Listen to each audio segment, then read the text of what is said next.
खूप दिवसांनी मी जीवाकडे गेलेली आणि त्यांच्या घरी आंबे वेडायचे होते. तर घराजवळच थोडेसे आंबे आहेत, तर त्यांनाच आंबे आलेले, तर ते काढायचे होते. आणि बाकीचे तर काय त्यांच्या वाडीमध्ये तर आंबे काही जास्त यंदा नव्हते, तर त्यांनी काढलेले थोडेसे होते ते, आणि मी त्याला हेल्प करायला गेलेली.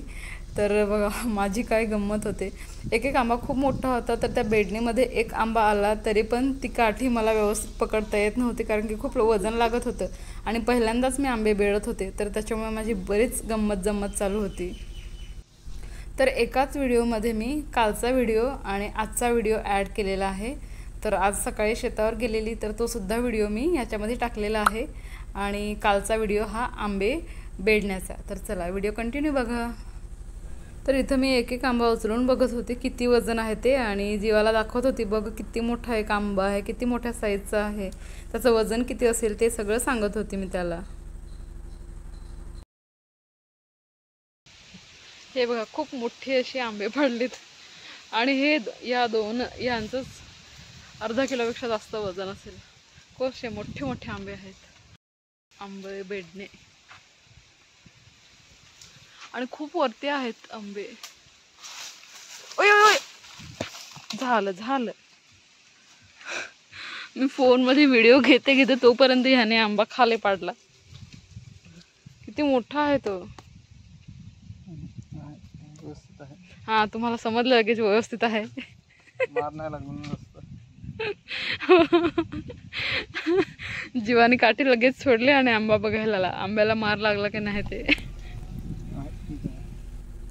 तर हे बघा पिशवीवर मला आंबे दिलेत त्यांनी, आणि इथे ह्यांच्याकडे गोठा पण आहे. गोठ्यामध्ये गायी आहेत आणि बाबा दूध काढत होते, कारण की सायंकाळच्या वेळेस पण दूध काढतात. आणि आई इकडे काम करत होती.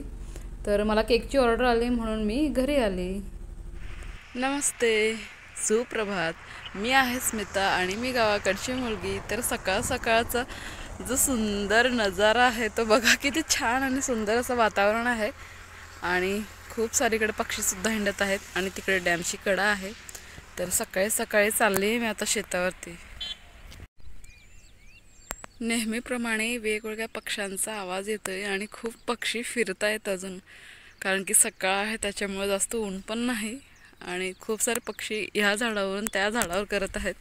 तर ह्या बाजूला असे खूप सारे पक्षी आहेत, आणि एकदम छोटे छोटे पक्षी आहेत. ते का माझ्या मोबाईलच्या कॅमेऱ्यामध्ये टिपता येणार नाहीत, पण त्यांचा आवाज ऐकून, त्यांचं उडणं बघून खूप भारी वाटतं. आणि हे बघा इथं खजुरीचं झाड आहे, ह्याला पण खजुरी आता पिकायला आलेली आहेत. पण ह्या खजुरीची जी खजुरी आहे ना, ती पावसाळा येतो त्यावेळेस पिकते. अजून ती म्हणजे पिवळी झालेली आहे, पण लगेच पिकणार नाही. मस्त जाळलेलं आहे, शेत एकदम स्वच्छ केलेलं आहे, आणि इकडे खूप सारी झाडं पण आहेत, आणि पक्ष्यांचा आवाज किती येतोय. साहजिकच आहे, इकडे भरपूर झाडं आहेत त्याच्यामुळे आवाज येणारच. आज छोटू आलेला आहे माझ्यासोबत, पण तो माझ्याजवळ येतच नाही आहे, कारण की कधी कधी काय करते मी, त्याला बांधून शेतावर नेत असते. तर त्याच्यामुळे तो तिकडं इतक्या लांब लांब फिरत आहे, जवळ तिकडे फिरतोय. चिंचेच्या झाडाला मस्त फुलं आलेली आहेत, जी आपली आंबट चिंच असते तर त्या झाडाची फुलं किती भारी आले ते. आणि नवीन पालवी आलेली आहे, मस्त एकदम हिरवगार दिसत आहे. आणि फूल किती सुंदर आहे, त्याच्या बाजूला कळ्या पण आहे तिकडे, हे बघा.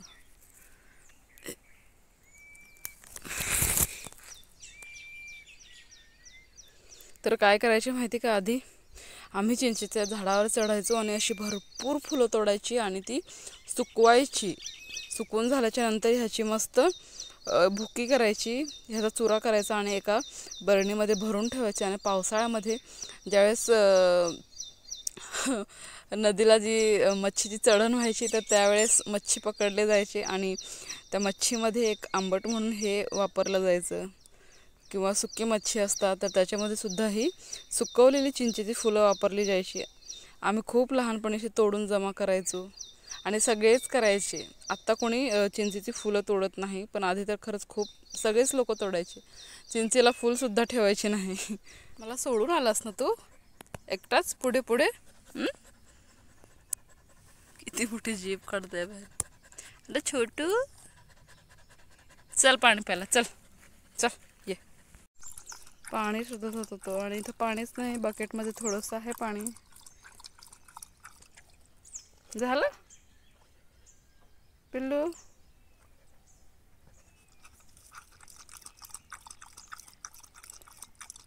तो संपूर्ण ओहळात बघत होता, पण ओहळामध्ये पाणी सगळीकडे आटलेलं आहे. आमच्या शेतावरती मी पोचली आहे आणि बघा किती मोठ्या मोठ्या बांबूची झाडं आहेत. एकदम जंगल सारखं झालेले. आणि इथे वाड बांधायची आहे. इथे सगळं तुटलेलं आहे तर ते बांधायचे. आणि मी सुकलेले बांबू काढून ठेवलेत बाजूला पप्पांनी. आता थोड्या दिवसांनी भात पेरायचे, तर त्याच्यामुळे वाढ व्यवस्थित बांधून ठेवायची. कारण की जोपर्यंत पाऊस जास्त येत नाही आणि सगळी लोक जोपर्यंत भात पेरत नाही तोपर्यंत जी उसाट गाई बैल असतात ती बांधत नाही, तर सगळे उसाटच सोडत असतात. मग उगाचच नुकसान होतं. जे भात पेरलेले असते ते खाऊन जातात. तर त्याच्यामुळे पहिल्यांदा सगळी वाढ व्यवस्थित बांधायची, मग भात पेरणी करायची. फायनली जिथं जिथं तुटलेलं होतं तिथं तिथं अशी वाढ बांधून घेतली. आणि बाकीच्या ठिकाणी थोडीशी बाकी आहे. इकडे पण बांधली थोडीशी. खूप गरम होतंय, उन्हाचा त्रास व्हायला लागलाय, म्हणून चाललोय आता घरी. छोटू बघा किती धावत आलाय. हा एकदम खालच्या शेतात जाऊन थांबलेला होता. मी त्याला सांगितलं चल चल, तरी उठलाच नाही. आणि आम्ही इकडं आलो तसं तोही पळत आला. आणि ते आमचं कौलारू घर आहे. या आंब्याच्या झाडाला खूप छोटे छोटे आंबे आलेत, एकदम छोटे. आणि आंबट वगैरे लागत नाही, एकदम छान मस्त असेच आपण कच्चे खाऊ शकतो तसे आहे.